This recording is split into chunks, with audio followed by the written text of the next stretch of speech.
கடந்த 2ஆம் தேதி தமிழ்நாட்டினுடைய முதலமைச்சர் அவர்கள் தலைமையில் கூடிய அனைத்து கட்சி கூட்டத்திலே எடுத்த முடிவின்படி தமிழகம் முழுவதும் இன்றைக்கு இந்த ஆர்ப்பாட்டம் நடந்து கொண்டிருக்கிறது. கோவையிலே நம்முடைய திராவிட முன்னேற்ற கழகத்தினுடைய மேற்கு மண்ட பொறுப்பாளர் தமிழ்நாட்டினுடைய முதலமைச்சருடைய பூரண நம்பிக்கைக்கு பாத்திரமான அன்பு சகோதரர் செந்தில் பாலாஜி அவர்களுடைய தலைமையிலே எப்போதும் போல மிகச் சிறப்பாக ஏற்பாடு செய்யப்பட்டு இப்போது நடந்து கொண்டிருக்கிறது. இந்த கூட்டத்திலே கலந்து கொண்டு உரையாற்றி இருக்கின்ற ஆதித்தமிழர் பேரவையினுடைய தலைவர் சகோதரர் அதிகமானவர்களே, ஆம்புலன்ஸுக்கு வழி விட்டுருங்க, வேற மாதிரி ஆயிடக்கூடாது.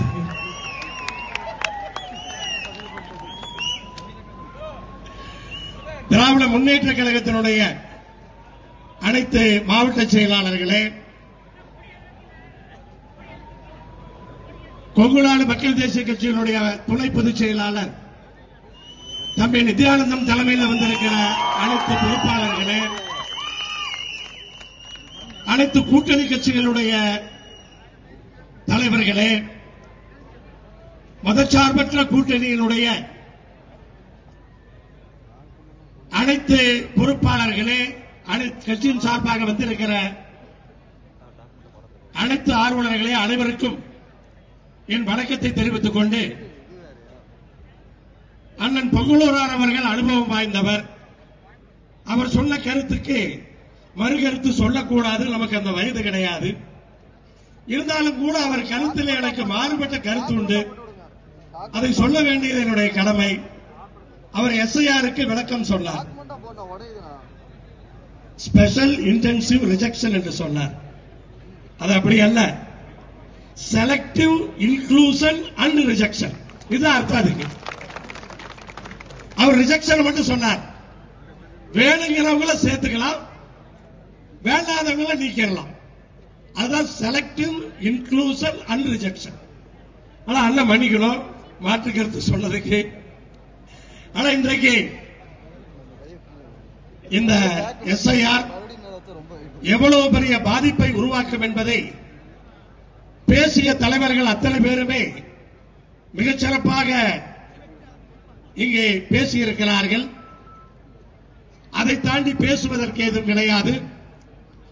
தமிழ்நாட்டினுடைய முதலமைச்சரும் அனைத்து கட்சிகளும் எஸ்ஐஆர் வேண்டாம் என்று சொல்லவில்லை, அதற்கான கால அவகாசம் போதாது என்று சொல்லுகிறோம். 1 மாதம் கொடுத்திருக்கிறார்கள். 1 மாதம் விழிப்புணர்வை ஏற்படுத்துவதற்கே போதாது. மக்களிடையே 1000 குழப்பங்கள் ஆரம்பிக்கப்பட்ட 4 நாட்களிலே அளவில்லாத குழப்பங்கள். நீ வர்ற என்ன பண்ற, தேர்தல் ஆணையத்தோட ஆர்டர், அது தமிழ்நாடு அரசுடைய உத்தரவு அல்ல, தேர்தல் ஆணையத்தினுடைய உத்தரவு. நீ ஊருக்குள்ள போ, புலையார் கோயில உட்கார்ந்துக்க, ஒவ்வொருத்தரையா வரவையே பாப கொடு, வராதவன் போலாம், ஓட்டு கிடையாது. நம்மால் இப்ப கவலைப்பட மாட்டான். கரெக்டா எலெக்ஷனுக்கு 2 நாள் முன்னாடி ஓட்டு இல்லைன்னு தெரியும். அன்னைக்கு தெரியும் ஓட்டு இல்லைன்னு, அன்னைக்கு புலம்புவான். அப்படிப்பட்ட ஒரு நிலை வரணுமான்னு எல்லாரும் புரிஞ்சுக்கணும். உண்மையிலேயே சரியா எஸ்ஐஆர் எடுக்கணும்னு சொன்னா குறைஞ்சபட்சம் 6 மாத காலம் வேணும். 6 மாதம் இல்லாம அதை பண்ண முடியாது. தேர்தல் நேரத்திலே 1 மாத காலத்திலே எப்படி முடியும்? இன்னைக்கு டிஎம் சேஷன் இருக்காரு, சட்டம் ஒண்ணுதான். என்ன சொல்றாங்க, எஸ்ஐஆர் நாங்க ஒண்ணும் புதுசா பண்ணல, இது காலங்காலமா பண்றது. அங்க டிஎம் சேஷன் இருந்தா ரைட்டு, நீ உங்கால வச்சிருக்கிற, அப்ப எப்படி நேர்மையா நடக்கும்?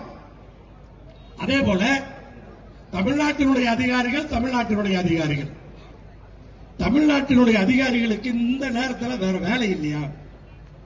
இப்பதான் உங்களுடன் ஸ்டாலின் புரோகிராம் நடத்தி மனுக்களை எல்லாம் வாங்கி அதிகாரிகள் எல்லாம் அந்த பயனாளிகளை தேர்ந்தெடுத்து அவங்களுக்கு தேவையான உதவிகளை செய்யக்கூடிய அந்த வேலையை செஞ்சுட்டு இருக்காங்க. 4ஆம் தேதியிலிருந்து அது தூக்கி தூர போட்டாங்க. அப்போ திட்டம் என்ன? தமிழ்நாடு அரசு மக்களுக்கு சென்று சேர்த்தக்கூடிய அந்த நல்ல திட்டங்களை தடுக்க வேண்டும் என்பதுதான் உங்களுடைய நோக்கமா? எஸ்ஐஆர் அவசரமா நடத்துறதை தாண்டி என்ன பண்றீங்க? ரெவென்யூ அதிகாரிகள் உங்களுக்கு வேணும், சத்துணவு அமைப்பாளர்கள் உங்களுக்கு வேணும், ஆசிரியர்கள் எல்லாம் உங்களுக்கு வேணும். எப்படி பரீட்சை வரப்போகுது, எக்ஸாம் வர நேரத்தில் நீங்க வாத்தியாரெல்லாம் கூட்டிட்டு போயிருவியா? என்ன பண்ண முடியும்? உன்னை யாரா வேணாம், நாங்களா ஒரு 6 மாசத்துக்கு முன்னாடி பண்ணலாம். 6 மாசத்துக்கு முன்னாடி பண்ண வேண்டியதானே? யாரும் தடுக்கலையே. வேணும்னே எதுக்காக இந்த 1 மாசத்துல கொண்டு வந்து இப்படி இங்க டார்ச்சர் பண்றீங்க? அதுதான் நம்ம கேள்வி. ஆனா இன்னைக்கு எஸ்ஐஆர் பொறுத்த அளவுக்கு கண்டிப்பா நடத்தக்கூடாது, கண்டிப்பா நடத்தக்கூடாது. இந்தியாவிலேயே எந்த மாநிலத்திலும் இல்லாத வகையில் தமிழ்நாட்டினுடைய முதலமைச்சர் தலைமையில தான் அனைத்து கட்சிகளும் மிகப்பெரிய எதிர்ப்பை தெரிவித்துக் கொண்டிருக்கிறார். அனைத்து பொறுப்பாளர்களையும் அனைத்து மாவட்ட செயலாளர்களையும் ஒருங்கிணைத்து எல்லா மாவட்டத்திலும் இன்றைக்கு ஆர்ப்பாட்டத்தை நடத்தி இந்த விழிப்புணர்வை ஏற்படுத்திக் கொண்டிருக்கிறோம். இப்படி தமிழ்நாட்டில் நடப்பது போல அனைத்து மாநிலங்களிலும் இது நடந்தால் இந்நேரம் இது நிறுத்தப்பட்டிருக்கும். இதை பார்த்தாவது அனைத்து மாநிலங்களிலுமே இதை நடத்த வேண்டும் என்பதுதான். மத்தியில் ஆளுகின்றவர்களுக்கு தேர்தல் தான் ஒரே குறி, வேற வேலையே கிடையாது. வேற எதை பத்தி கவலைப்பட மாட்டாங்க. நம்முடைய மக்களை, குழந்தைகளை பண்பாட்டோட வளர்க்கணும், ஒழுக்கத்தோட வளர்க்கணும்னா இவன் என்ன தெரியுமா சொல்லுவான்? இவன் பெண் உரிமை பேசலாம். என்ன, நம்ம அடுத்த தலைமுறையை நோக்கி பயணிக்கிறோம். அடுத்த தலைமுறையில நம்மளோட குழந்தைகள் எப்படி வாழணும் அப்படிங்கிறதுக்காக நம்ம கருத்து சொன்னா பெண் உரிமையை பேச உங்களுக்கு ஏதாவது தகுதி இருக்கா? முதல்ல ஏதாவது தகுதி இருக்கா? பெண் உரிமை பத்தி எங்களோட பெண் உரிமை நீங்க பேச முடியுமா? அதுக்கான வாய்ப்பு இருக்கா? தேர்தல் தான் எங்கள் குறி. எஸ்ஐஆரும் அதே மாதிரிதான். தேர்தல் தான் ஒரே குறி, வேற வேலையே கிடையாது. இன்னைக்கு பாத்தீங்கன்னு சொன்னா தமிழ்நாட்டினுடைய முதலமைச்சர் அவர்கள் இந்த கோவை மாவட்டத்தில் ஒண்ணுமே பண்ணலமாங்க. என்ன பண்ணல சொல்லுங்க. எத்தனை நம்ம வரிசையா சொல்ல முடியும்?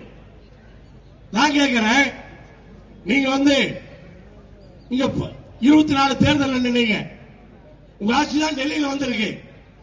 சொன்ன வேலை ஏதோ ஒன்னையாவது பண்ணீங்களா?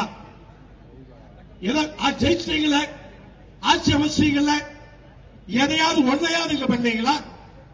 ஒன்னையும் அல்ல. ஆனா தமிழ்நாட்டினுடைய முதலமைச்சர் அவர்கள் 21 தேர்தலிலே கோவையில ஒரு தொகுதி கூட ஜெயிக்கல, அத்தனை தொகுதிகளும் தோல்வி. ஆனால் கோயம்புத்தூருக்கு என்ன செய்தார்? உடனடியா கோயம்புத்தூரை வாழ வைக்க வேண்டும் என்பதற்காக கரூரிலே வெற்றி கொடி நாட்டிய செந்தில் பாலாஜியை கோயம்புத்தூருக்கு கொண்டு வந்தார். கோயம்புத்தூருடைய பொறுப்பாக போட்டார். ஏதோ தேர்தலில் வெற்றி பெறுவதற்கு மட்டுமல்ல, தேடி தேடி தேடி தேடி கோவை மாநகரத்தில் இருக்கிற, மாவட்டத்தில் இருக்கிற அத்தனை பேருக்கும் தெரியும். ஒவ்வொரு பகுதியாக அவர் பயணித்து அந்தந்த பகுதிக்கு என்ன வேண்டும் என்று கேட்டார். நான் என்னுடைய தொகுதிக்கு 1-2 கோரிக்கை வைத்தால் கூட நடக்காது. ஆனால் அவர் அமைச்சராக இருக்கும் பொழுது நான் கோயம்புத்தூருக்கு ஒரு கோரிக்கை வைத்தால் உடனடியாக அதை நிறைவேற்றுவார். எனக்கு தெரியாது. அப்படி வாங்கி கொடுத்து நான் நல்ல பேர் வாங்கிக்கிறது. அப்படி பல்வேறு விஷயங்களை இந்த கோவைக்கு இன்றைக்கு தமிழ்நாட்டினுடைய முதலமைச்சர் நம்முடைய செந்தில் பாலாஜி அவர்களுடைய அந்த முயற்சியின் காரணமாக பல்வேறு விஷயங்களை இங்கே செய்திருக்கிறார்கள். 10 நிமிஷம் நான் அந்த ஆர்ப்பாட்டத்தை பண்ணேன். விமான நிலையத்திலிருந்து 10 நிமிஷம் தான். அவ்வளவுதான். கோயம்புத்தூர் இப்படிதான் இருந்ததா? காலையில 9:30 மணிக்கு இப்படி வந்துட முடியுமா? இப்ப இன்னைக்கு அவ்வளவு வசதி.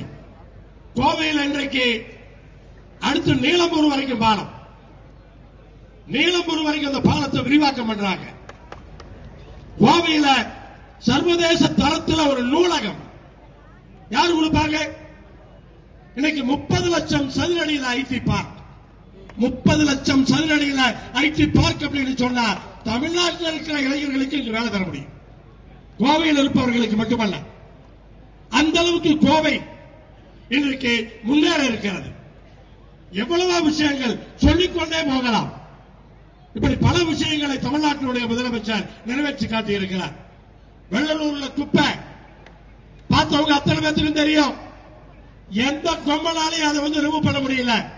இன்னைக்கு வெள்ளலூர் குப்பை எடுக்கப்பட்டிருக்கிறது. அங்க போய் பாருங்க, வெள்ளலூர்ல போய் பாருங்க என்ன நடந்திருக்கிறது பாருங்க. அப்ப இதுவெல்லாம் இந்த ஆட்சியிலே இன்றைக்கு சாதிக்கப்பட்டிருக்கிறது. அப்படிப்பட்ட ஒரு சிறப்பான திட்டங்களை கோவைக்கு கொண்டு வந்து கோவையிலே தோற்று போயிருந்தாலும் கூட முதலமைச்சர் ஆரம்பத்தில் சொன்னார், வாக்களித்தவர்கள் பெருமைப்பட வேண்டும், வாக்களிக்காதவர்கள் வாக்களிக்காமல் போய்விட்டோமே என்று ஆதங்கப்பட வேண்டும் என்று அன்றைக்கு சொன்னார். இன்றைக்கு வாக்களிக்காதவர்கள் நினைக்கிறார்கள் 2026 தேர்தலிலே நாம் எப்படியாவது வாக்களித்து விட வேண்டும் என்று நினைக்கின்றார்கள். ஆனால் இன்றைக்கு இவர்கள் என்ன செய்கிறார்கள்? எஸ்ஐஆரை கொண்டு வந்து செலக்டிவா ஓட்டுகளை ரிமூவ் பண்ண பார்க்கிறாங்க. அப்ப அந்த பயம், அதுக்கான அந்த பயத்தில் தான் அவர்கள் இருக்கிறார்கள். இப்படிப்பட்ட இன்னும் பட்டியலிட்டு போயிட்டே இருக்கலாம். ஆனா முடிகிறப்ப மழை வரும் போல தெரியும். யாரும் பயப்படாதீங்க, முடிகிற வரைக்கும் வராது. அதனால இன்றைக்கு பார்த்தீங்கன்னு சொன்னா ஏதோ ஒன்னு ரெண்டு உதாரணத்தை மட்டும் சொல்லி முடிக்கிறேன். ஒரு வீட்டில் திருடன் இருக்கான்னு சொல்லிட்டாங்களாம். நாட்டில் ஒரு வீட்டில் திருடன் இருக்கலாம்னு சொன்னோன்னா நாடு பூரா எல்லா வீட்டையும் திருடனா பாடுறான். நாட்டு மக்கள் எல்லாத்தையும் திருடனா பாடுறான். ஒருத்தனுக்கு ஓட்டு இல்லாம ஓட்டு வாங்கிட்டான். அதுக்காக நாடு பூரா இருக்கிறவங்க அத்தனை பேர்த்தையும் குடியுரிமை இல்லாதவர்கள் போல, எப்படி தெரியுமில்ல, இந்த நோட்டெல்லாம் செல்லாதுன்னு சொன்னாங்கல்ல, நோட்டெல்லாம் செல்லாது, நாட்டில் கள்ள நோட்டு இருக்குன்னு சொல்றாங்களாம். உடனே கள்ள நோட்டை பிடிக்காம நல்ல நோட்டெல்லாம் எடுத்துட்டாங்க இல்லையா? அது மாதிரி இப்ப நல்ல ஓட்டெல்லாம் எடுத்துட்டாங்க. நல்ல ஓட்டெல்லாம் காலி. கள்ள ஓட்டை எங்கேயாவது பிடிச்சாங்களா? ரிசர்வ் பேங்க் எவ்வளவுன்னு சொன்னா, ரிசர்வ் பேங்க் எவ்வளவு அடிச்சு விட்டானோ அந்த அளவுக்கு பணம் வந்துருச்சு. பேங்க்கு 100% வந்துருச்சு. இதுவரைக்கும் வெளியில சொல்லவே இல்லை. ரிசர்வ் பேங்குக்கு எவ்வளவு பணம் வந்ததுங்கிறத இந்த நேர்மையான ஆட்சின்னு சொல்றாங்கல்ல, அது இதுவரைக்கும் சொல்லவே இல்லை. அப்படித்தான் இந்த எஸ்ஐஆர் மொத்தமா ஏமாத்து வேலை. ஒரு காட்டுக்குள்ள ஒரு கரடி ஓடிச்சான். உடனே மற்ற கரடி எல்லாம் கேட்டுதான், ஏன்பா அப்படி ஓடுற, தலை தெறிக்க ஓடுறிய அப்படின்னு கேட்டுதான். உடனே இந்த கரடி சொல்லிச்சா, மன்னர் அரசர் காட்டு எருமை எல்லாம் சுட சொல்லி உத்தரவு போட்டாரு அப்படின்னு சொல்லிச்சான். அப்ப சொன்ன அப்புறம் மாடு ஒண்ணு ஓடிச்சான். அந்த மாடு சொல்லிச்சான், காட்டு எருமை எல்லாம் சுட சொல்லி உத்தரவு போட்டாருன்னு. இப்படி எல்லாத்தையும் ஓட விடுறதா? நீ எவ்வளவு திருட்டு ஓட்டு வச்சிருந்தா அங்க போய் புடியா, எங்களையா எல்லாத்தையும் ஓட விடுற? சரி, தேர்தல் கமிஷன் உத்தரவு போட்டவங்க வீடு வீடா போய் எழுத தெரியாதவர்களுக்கு எழுதி பில்அப் பண்ணி அப்படி சேர்த்த வேண்டாமா? ஃபார்மை கொடுத்து பில்அப் பண்ணு சொன்னா சுப்பிரமணிய சாமி சொன்ன கதை தான். யாருக்குமே பில்அப் பண்ண தெரியாது. அப்படிப்பட்ட நீ வர்றீங்களா, ஊருக்குள்ள வர்றீங்கல்ல, இல்ல கோயில்ல உட்காந்துங்க, ஒவ்வொருத்தரையும் உட்கார வச்சு ஃபார்மை பில்அப் பண்ணி கொடுங்க. அதுக்கு நேரம் கிடையாது. இதெல்லாம் 6 மாசம் ஆகும். பண்ணலாம் 6 மாசம் ஆகும். இப்ப 1 மாசத்துல பண்ணணும்னு சொன்னா தேர்தலுக்கு முன்னாடி மட்டும் எப்படி இப்படி யோசனை வருது? இன்னும் என்னெல்லாம் செய்ய போறாங்களோ.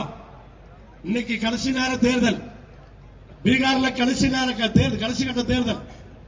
நாளைக்கு இருந்து தமிழ்நாடு தான் உங்களுக்கு வேலை. இல்ல எஸ்ஐஆர் மாதிரி எத்தனை அம்பு வரும் தெரியாது.